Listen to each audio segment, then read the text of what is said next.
राजा के यहाँ बुद्ध का जन्म हुआ। पिता ने ज्योतिषियों को बुलाकर भविष्य पूछा। उन्होंने कहा, या तो यह सम्राट होगा और या तो यह साधु होगा। एक तरह से देखा जाए तो सच्चा सम्राट भीतर से साधु ही होता है। जब ज्योतिषियों की भविष्यवाणी राजा ने सुनी तो वे घबरा गए कि मेरा बेटा साधु हो जाए, ऐसा ठीक नहीं होगा। राजा ने पूछा, कोई उपाय बताए, क्योंकि मैं चाहता हूं कि राजा का पुत्र राजा ही बने। ज्योतिषियों ने कहा कि इसका लालन पालन व पूरा जीवन बड़ी सावधानी में बिताना होगा।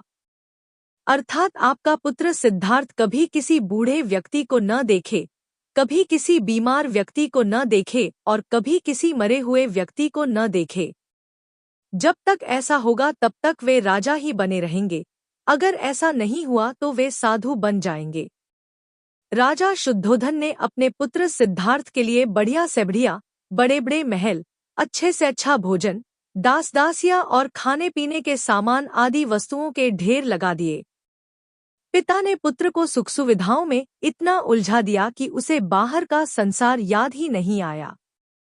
शुद्धोधन ने समझ लिया कि अब इतने सुखों के आगे साधु बनने का प्रश्न ही उपस्थित नहीं होता। वे निश्चित हो गए। राजा शुद्धोधन ने बिल्कुल पक्की व्यवस्था कर रखी थी कि उनका पुत्र सिद्धार्थ जीवन में कभी भी वृद्ध, बीमार और मृतक व्यक्ति को देख न सके, क्योंकि वे अपने पुत्र को खोना नहीं चाहते थे। सिद्धार्थ का जीवन ऐश्वर्य और सुख सुविधाओं में बीत रहा था। उनके जवान होने पर एक सुंदर कन्या यशोधरा से उनका विवाह हो गया। विवाह हो जाने पर शुद्धोधन की आधी चिंता मिट गई। अब तो शादी हो गई, अब कहाँ जाएगा? अब तो मेरा पुत्र बंधन में बंध गया है, अब उसके कहीं जाने का सवाल ही नहीं उठता। 1 वर्ष बाद बेटे का भी जन्म हो गया। उसका नाम राहुल रखा गया।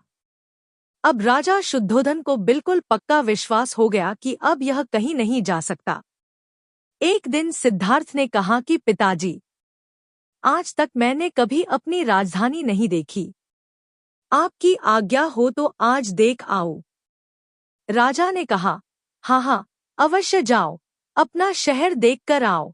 एक सारथी को भी साथ में भेजा गया कि जाओ राजकुमार को राजधानी घुमा फिरा कर लाओ।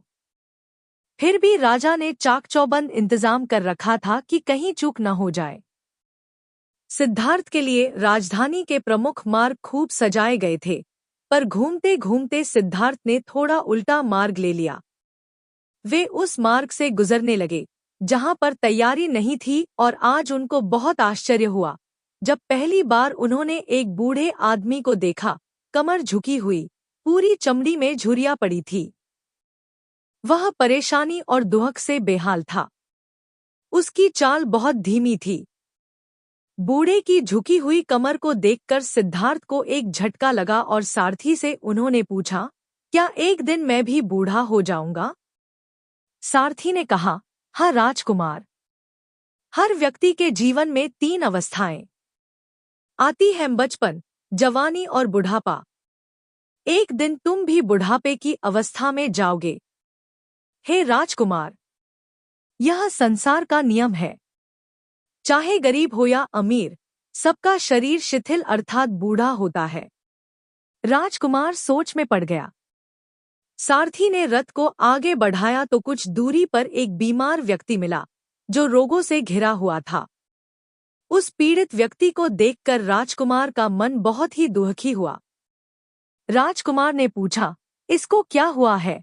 सारथी ने कहा, यह व्यक्ति बीमार है, इसलिए यह करा रहा है। इस संसार में दुख और सुख दोनों हैं। यह अपने अपने भाग्य की बात है। पार्ट 1।